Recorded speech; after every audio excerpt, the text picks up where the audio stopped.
welcome to the History Squad. Now today's video, voted in by my Patreon members, thanks guys, is all about the surgeon on board Henry VIII's flagship, the Mary Rose.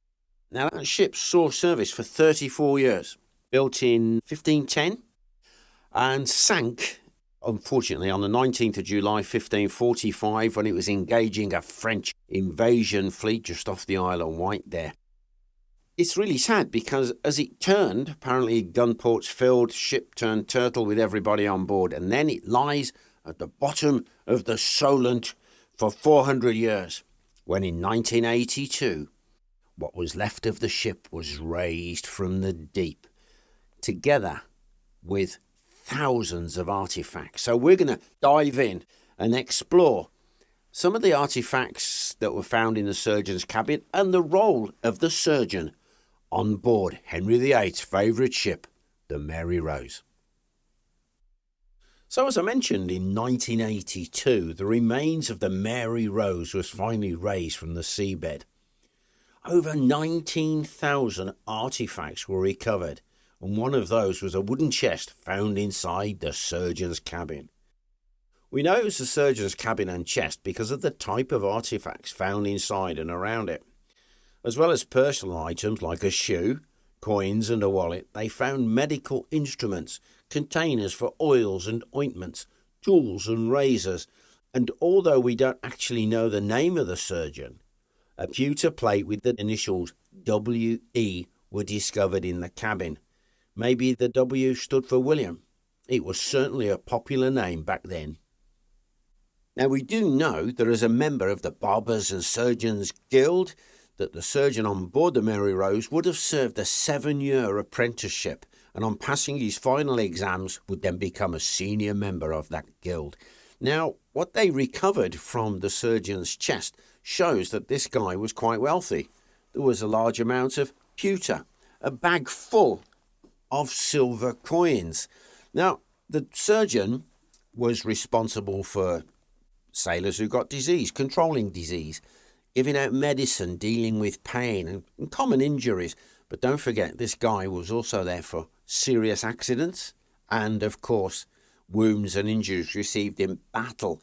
He would have had an assistant, but it was the barber surgeon who was also the dentist, and he will pull your teeth out if they are rotten. Can you imagine the pain? No anesthetic. But the barber surgeon, I'm afraid he wouldn't cut your hair, and I doubt if he'd give you a shave. That was down to his assistant. And we do know that they had the old-fashioned cutthroat razor. I wonder where that gets the name from. Cutthroat. You know, the living quarters on board this ship were so cramped, if you consider there was anything up to 500 men on board the Mary Rose when she sank. So the barber surgeon, his tiny cabin, just enough room for him and his tool chest. That was on the main deck, which was just under the upper deck, which had another deck on top of that, would you believe? That must have been so cramped. Now, on a normal day, you know, the foul air, the smell on board, it must have been disgusting. We know that just outside the surgeon's cabin was a little bench. Perhaps that was for treating minor injuries, but anything more serious, we understand that they took the injured sailor below decks.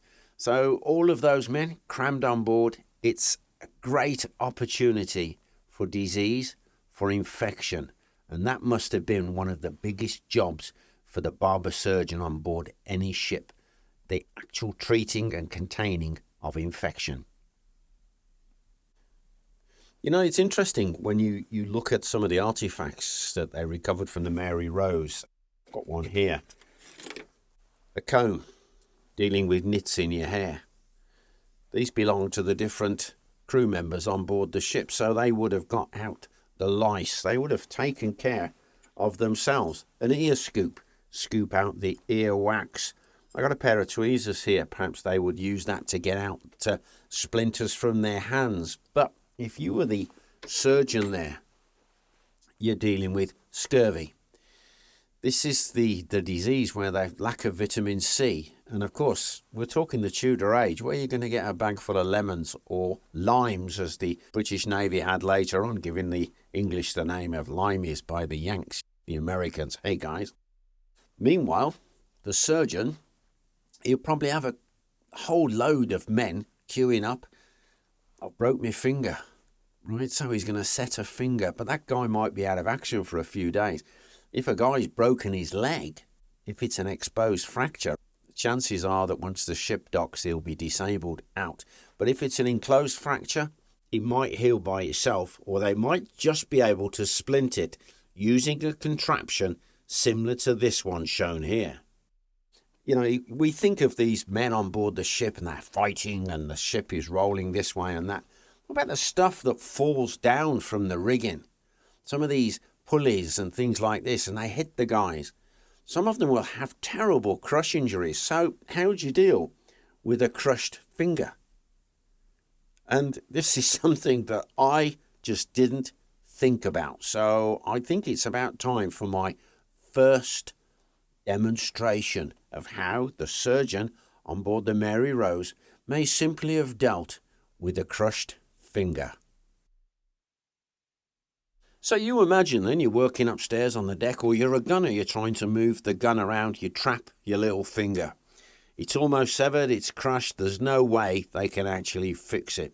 So they're going to have to amputate your finger. Now, they're not going to cut it and make an envelope and then saw the bone. It's a finger. It's got to come off really quickly. Now, what they found was the handle on board the Mary Rose. They found the handle of a chisel and they found a mallet. So what we reckon is old Jolly Jack Tar there, that old sailor, he's come in, he's going to lose his finger. You want it done as quick as you can. Why that adrenaline is pumping round, less pain. So we have an old chisel here. Oh, I bet that's going to hurt. And then you simply, yeah, and let's give it another go. Oh, and yes, look at this. In record time, we've amputated the finger. I think I might need a bigger chisel in the future if I'm going to take on the role as barber surgeon. Now, the problem he's got is not just the finger, it's the fact now that we have a stump. There's going to be blood, so he can have a hot iron to sear the end of it, but he will also have bandages ready. But these bandages won't be dry. They will actually be wet. They'd be soaked in vinegar or wine to help fight infection. It will protect the wound, because what we're worried about now with this sailor is not the fact that he's lost his little finger. The fact is, will he get infection? One of the big problems, of course, back in the Tudor times was their knowledge of medicine. They still believed in the four humours, Galen's four humours, where you had to have your four humours in balance. Your black bile, yellow bile, blood and phlegm all had to be in balance. And they believed that if you had a terrible fever, for instance, like you got this sinus infection that's all spreading, you're sweating, you're too hot, well, you need to cool down. One of the ways they would do it was through bloodletting. Now, bloodletting, if you go back to the Tudor times, they're going to open up a vein with a simple scalpel. But what if they open up a vein, it's too deep, or they mistake and they don't go into the vein, they go into an artery? You're going to bleed to death. So bloodletting, it's actually quite dangerous. And also, if you are weak, you're just going to lose more blood. Now, in the chest, they had a lot of this bloodletting equipment, the bowls and things. But one of the other things he could have used for bloodletting are leeches. They come with their own natural anesthetics, so they'll bite into you. It doesn't hurt. And they have their little anticoagulant business going on there. They'll take enough blood, which will hopefully balance your humours. Now, all of these little pots that they found in the chest of the surgeon on the Mary Rose, many of them were actually found to have contained ointments and salves. These would have been made up with ingredients like frankincense, honey, chamomile and lavender, and also peppercorns. Yeah, or the seeds of peppercorns, used for the treatment of wind. And let's face it, if you've got wind, you really do want to get rid of it, which would have been wonderful in those crowded decks down below. Yes, indeed, it would have stunk. But there is one thing, though. Sailors, venereal disease. The English called it the French disease, the French called it the Italian disease, and I'm sure the Italians called it the German disease, but I understand nobody called it the English disease. But the way they used to treat it, they had different washes that they would actually get down the gentleman's infected member, shall we say. Now this is actually a historical piece, but it's not from the Tudor period, it's a little bit later, but it is very similar to the syringe that was recovered from the surgeon's chest on the Mary Rose. So I've just tightened him up there. Now, they had different ends.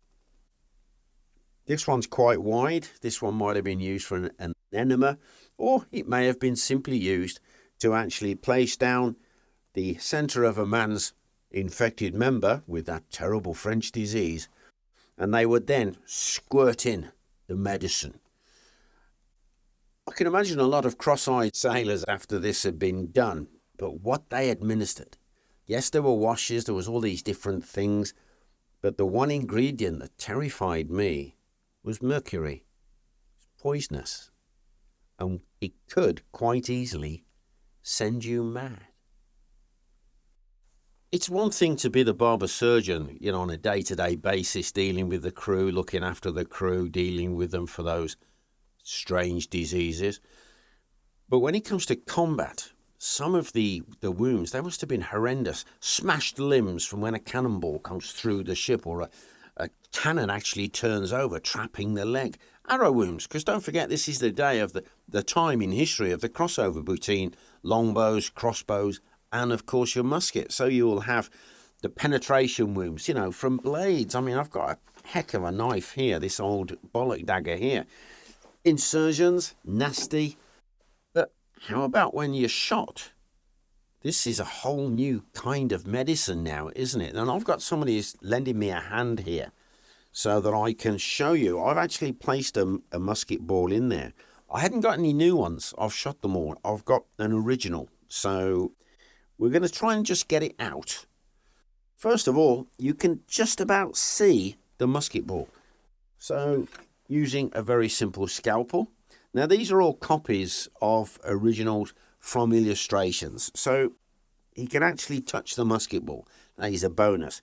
But he's got to open up the wound a little bit so that he can get in, because the tool he has to remove the musket ball. Here it is.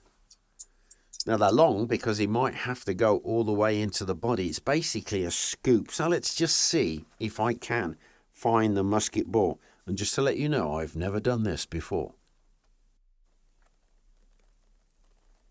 I can tell you straight away, I haven't made a wide enough incision. I never thought of this.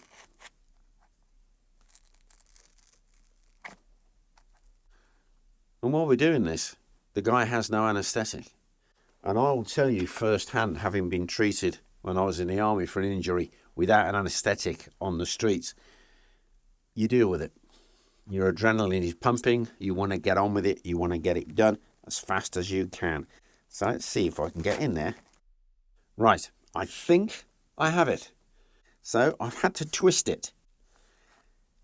There he is. I'll just put his hand back, bless him. And let's have a look.